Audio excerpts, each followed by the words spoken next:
Hi there, this is Brittany from By Brittany Goldwyn. I post videos about plants and projects, and today we are talking about one of my favorite topics, perennial plants. I love perennials. They are one of my favorite types of plants because you buy them once and you can have them forever. And I don't just mean that they come back year after year. I mean that it's usually a good idea to split your perennial plants after a couple of years. You can split them off from digging them up, pot them separately, plant them elsewhere, give them to someone else.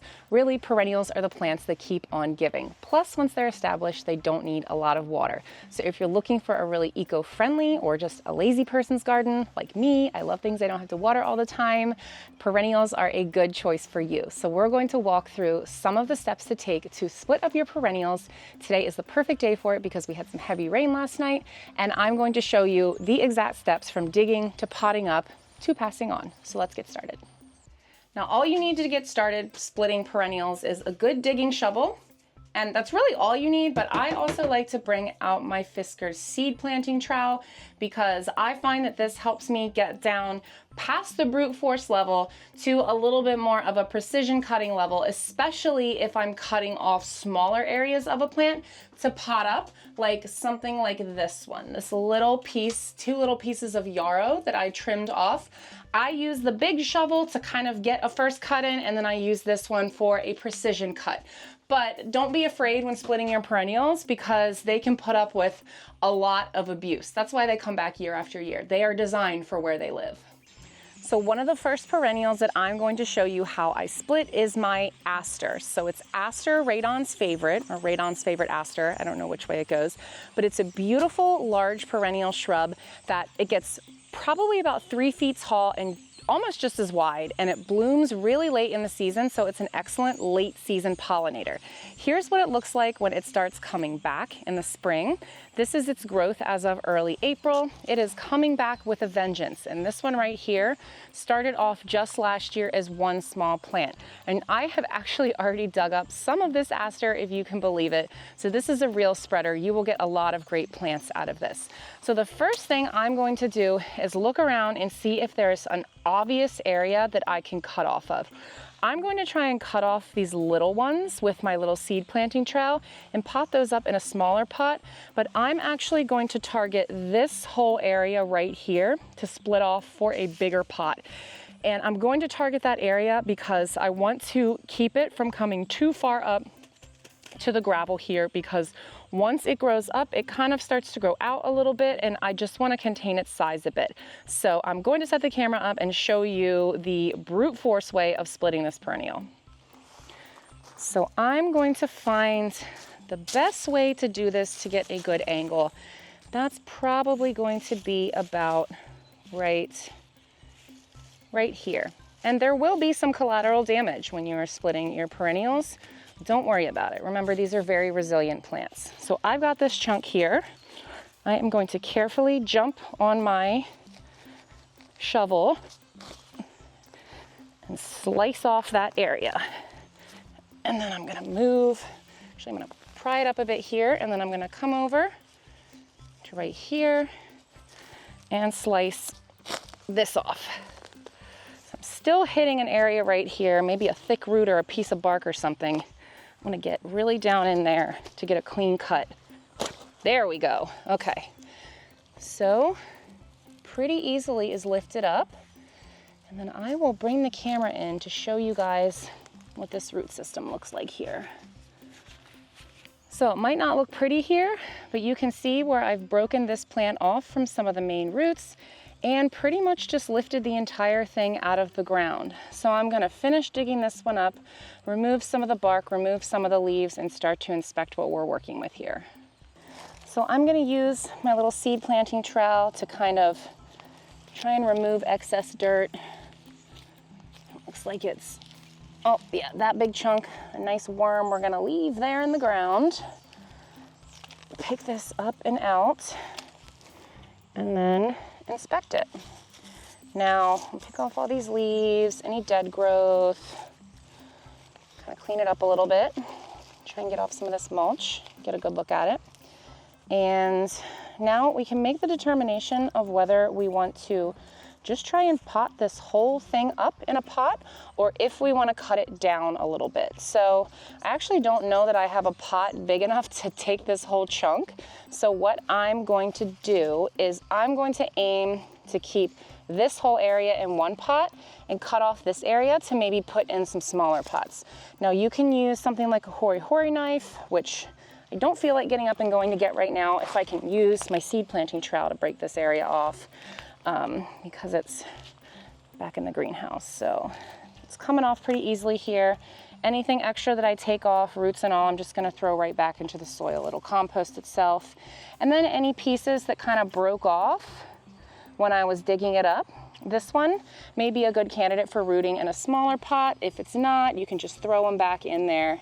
They will either compost themselves or root and sprout. Here's a really good chunk here. So this chunk is a couple smaller plants and they have a couple root systems on them. So I'll take this one and pot it up in a smaller pot. But for now, we're gonna focus on this bigger piece that we're cleaning up here. So I'm gonna throw these in here. See if I can split off this chunk for its own pot. Oh, just got one little piece there, but maybe we can add it to this other bigger pot we're working on. And if you're anything like me, you want to save every single piece that comes off, but you really don't need to do that because I think it's pretty obvious that these plants will multiply very quickly, but I can never throw away pieces like this that come with a root on them. If it's pieces I'll have to root myself, I might chuck them, but those are kind of no-brainers to keep. Any worms I see, I'll just throw back into the soil. And we're looking pretty good with this one. So I'll shake out any excess dirt, try and clean it up a little bit more. And then we will set this one aside for potting up when we're done digging everything up. So this one is about done. It's got a nice root system. It's ready to go be its own plant somewhere else. The next example we'll look at is catmint. I have a ton of catmint all around my yard because I love how it has like a spreading, mounding growth habit. It's a real bee magnet. It's excellent for attracting beneficial pollinators, and it spreads a lot. So if you buy catmint once and you have a little patience, you really don't have to buy it again. It's very easy to propagate by stem, and if you want to get a real jump start on your plant, you can do what I'm doing now, and that's chunk off a hunk of it from the side with a big shovel. Now this one is a little bit different because it's got a little bit more of a mounding growth habit than the aster does. The aster has a wonderful spreading growth habit, which makes it super easy to take off a chunk. But I'm just gonna look in here for an area where I think I can get some roots off and jump down in the soil with our shovel here.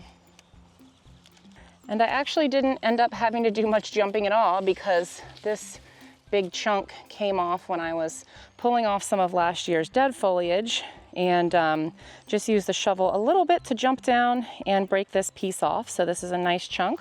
We'll set that aside, and then this one fell off of it too, so I will probably plant this one separate in its own pot because it has a nice little growth system on the bottom there. We'll see if I missed any. Oh, here's another one that came off in that chunk.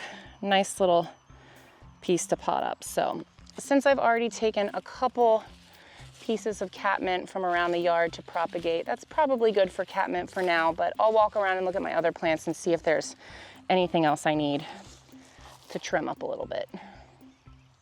This right here is what's left of the ornamental grasses that we leave over the winter because we find a lot of buggies like to overwinter in the dense dead leaves here, but it is spread a little bit back here to where it's kind of encroaching on the patio.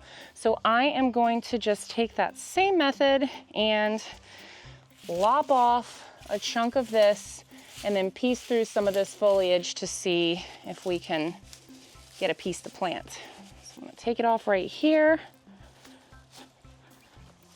Ooh, this one's a little tougher. Sometimes it takes a couple tries to really get down and slice it, especially on a bit of a slope like this.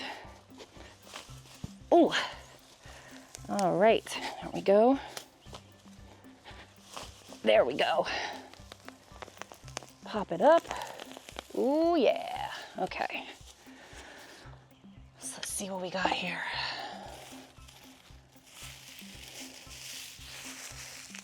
Oh, I need to cut it on this side too.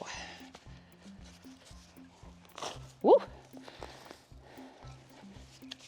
All right. And these, actually really like how these look all summer, and then they provide some really nice interest in the winter as well when you leave them. So I'm gonna take this, cut it down as much as I can off this dead foliage, and then pot that one up. Got a really nice root system there. And that will make another morning light miscanthus grass. This here is an echinacea, a coneflower, and this makes a really good one to split because it will spread over the years, and I have it in quite a small space here. This one hasn't gotten too big because I just planted it last year when we landscaped this bed around the pond, but I am going to try and take off a little piece of it so that I can hopefully plant some more coneflowers back here on the other side of the pond. So let's see if we can find a good spot on here to dig out. This clump kind of on the back here looks good. And then I think I'll put some sort of ground cover back here behind it. So we'll take out the back area here of it. Just put our shovel in, and remember, there will be carnage. It will bounce back though. This one, ooh, I keep making that noise, but it's either really hard or the shovel goes right in. So let's see what we got here. Oh, I did not get as much of a root system as I had hoped for this one, sadly. So, but I do think that this is something, I chopped it right off. Didn't get any roots with it, but I'm gonna pop this in soil and see if it roots for me. So this is generally a pretty easy plant. So we're gonna see, I'm gonna test that here and see exactly how easy it is. Find how deep that root system is. Where are those roots? I think I just went a little bit far to the side. So sometimes it's a little bit of trial and error. I'm not gonna try again with this one because again, it's a newer planting. So I'm gonna find another coneflower in the yard and try with that one. I have a couple different colors of coneflower. I always have to look back at pictures to remember which color I have in each spot. And honestly, I usually can't be bothered to even check. I just have whatever color I have and I move it around the yard. So this one, we're gonna try and take off a piece right here, learning from that one and hoping to get a little bit more of the root system. So this one's a little bit harder, so hopefully I'm getting into that root system there. Woo. I'm telling you, it either goes right down and shocks you, or you have to jump on it a lot. Oh yeah, this one's looking a lot more rooty, so pull out. I feel some roots coming out with this one. Okay, so this one, what I'm gonna do is, it's very fragile. I'm gonna shake off all that extra dirt, kind of push everything back into place, and then let this one kind of rebounds.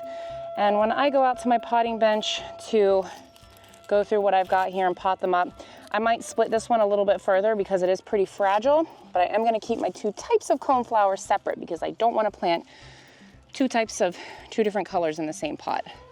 That is where I draw the line, because if someone wants one color and I give them one with two, they might not be very happy.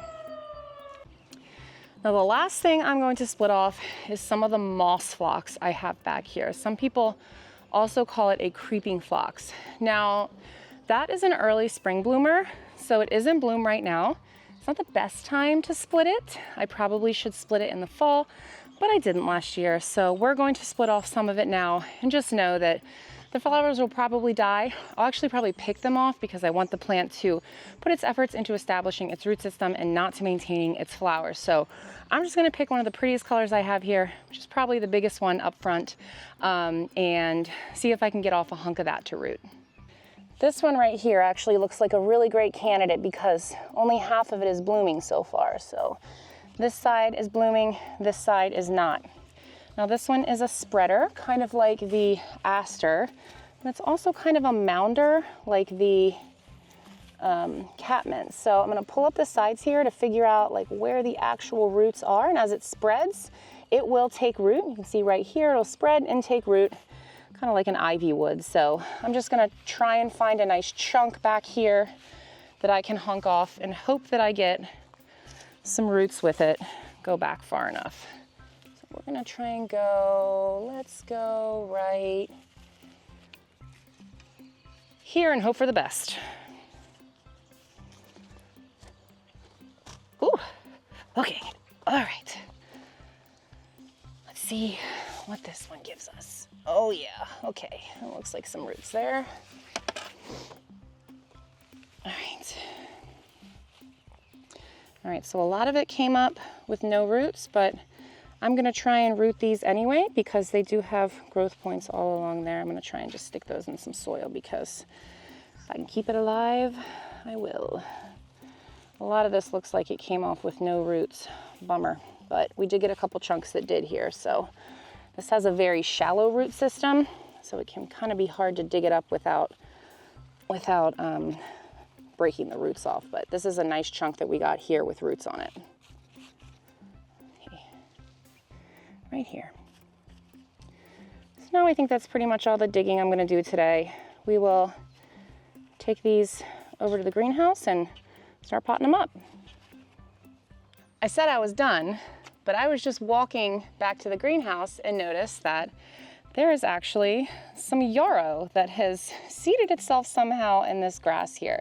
So I'm gonna dig this up because I love, love, love yarrow, and this is an area that we mow through anyway. So I'm gonna try and dig these up and pot them because this is definitely something that I wanna plant out front and I don't wanna have to buy.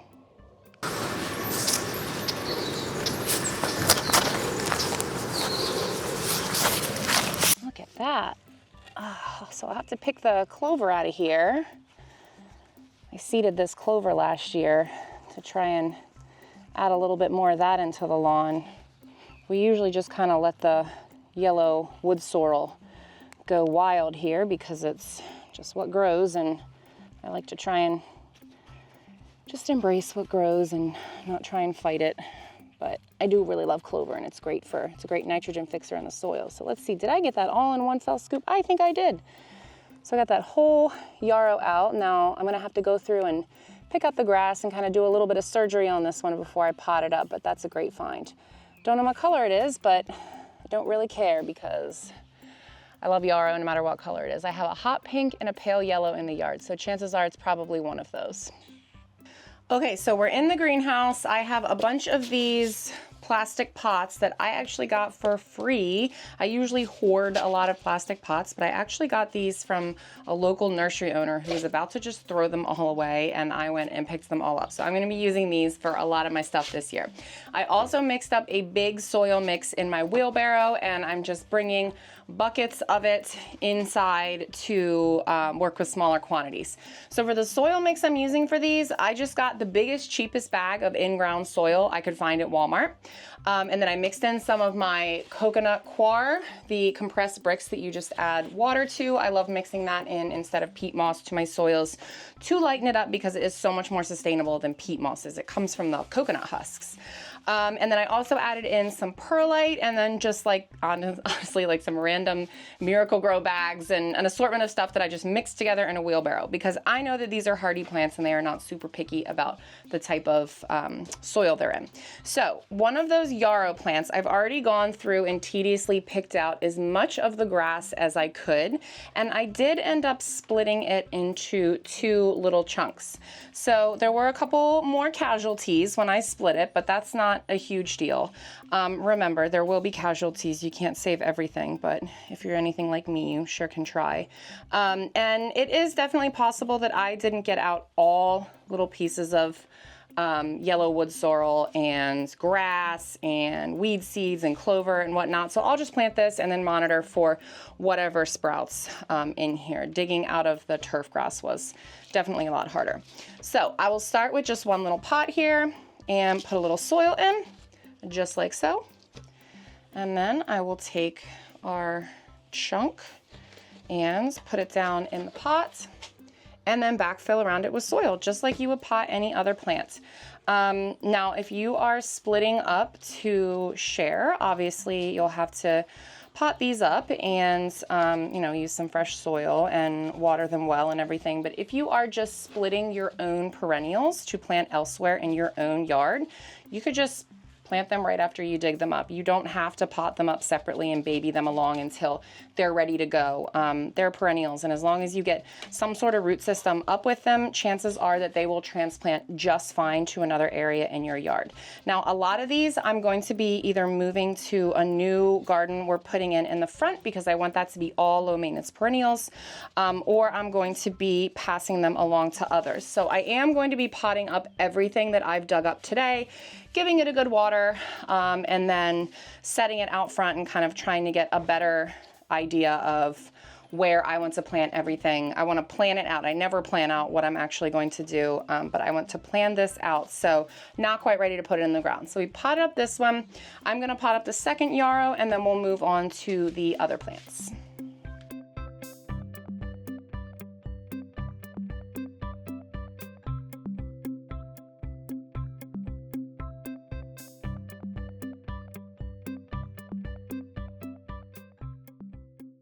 Now the next clump we're going to be working with is a little bit messier. So this is the coneflowers we dug up, and they just have a little bit more fragile of a root system, so it doesn't come up as neatly. And I'm thinking I want to split these up a little bit anyway. They generally are going to split up pretty easily and take some roots with them. So I'm just going to carefully separate each of these. Now this will be its own coneflower plant. So I will just go in and like remove all of the dead growth. A lot of my growth from last year is still on these because I like to let my plants winter over, but this will be its own plant. Now it is a little wilty. I did kind of leave these sitting out for an hour or two before I'm repotting them, but they will rebound. Here's another little one. It's a good one there. We'll pot that one up. We'll probably find some smaller pots for some of these. And some of these I'm stretching it a little because they don't have really great root systems on them, but I'm just going to try and pot them up and see what happens because, you know, if I learn that I don't need to get an entire root system and then I can kind of push the limits of what I'm potting up, then that's great. Then I'll have less waste when I'm digging things up.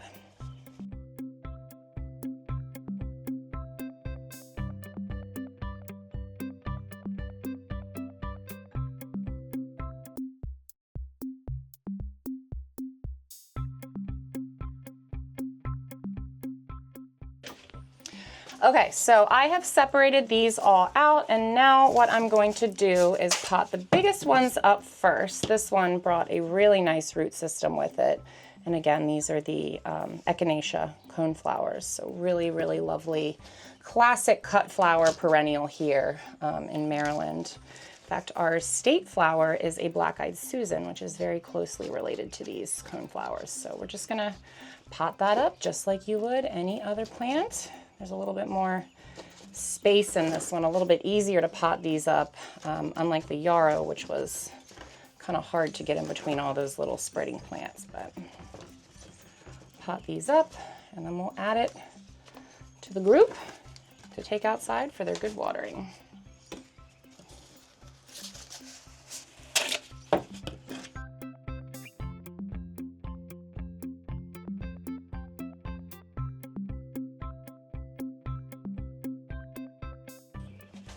Okay, so next up we are going to work with some of the moss phlox, which honestly I find kind of challenging to separate and replant because it has such a shallow root system, but this one is a good example of a piece where I got some good roots up from digging down. It has a very fragile root system and a very shallow surface level root system. So I may actually end up having to cut this one back a little bit because the root system is not strong enough to support the length of the cuttings that I took here on this cutting, but I'm going to try to keep it as is now and see if I can get this one to rebound since I did have some good growth on there. So we're just going to pick off any of the yucky growth. That goes for all of our plants we're working with today. Pick off anything that looks yucky. This one I like to kind of lay it on the soil because I do know that it will root along its stem. So if I put a little soil on top of that, kind of gently bury it a little bit, it may help that take root as well. So I'm gonna do the same thing with all of my different moss phlox I have here, and then we will hope for the best with how these root.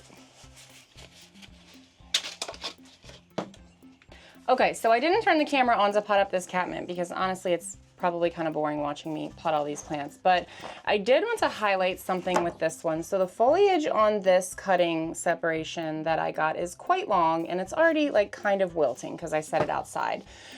So what I'm going to do is I'm going to just cut this back to about here. And I know that that doesn't look very good, but the goal isn't to have it look good right now. It's to have the plant focus most of its energy on developing that root system that will help it produce healthy new foliage. So I just kind of trimmed it back to just a little bit there. I might even trim it back a little bit more, just back to this last set of leaves here, so it looks a little bit less wonky.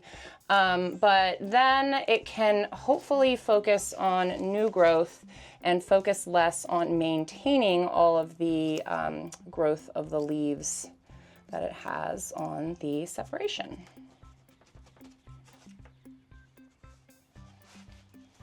All right, and we are all finished potting everything up. I've got everything out here outside of my greenhouse.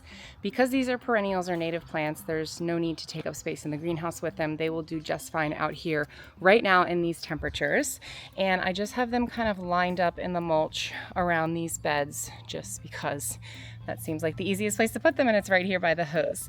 And I do want to show you guys the difference between a plant that I split off and potted up a couple days ago and one that I split off and potted up today. So I'm not sure if you can really see the difference here, but this one looks kind of like wilty and a little sad, whereas this one is a lot perkier, a lot, just in general, a lot healthier looking. So this one looked like that one when I first potted it up. I have been keeping these pretty consistently watered, making sure the soil stays moist, and then of course we've gotten rain every couple of days, which has really helped.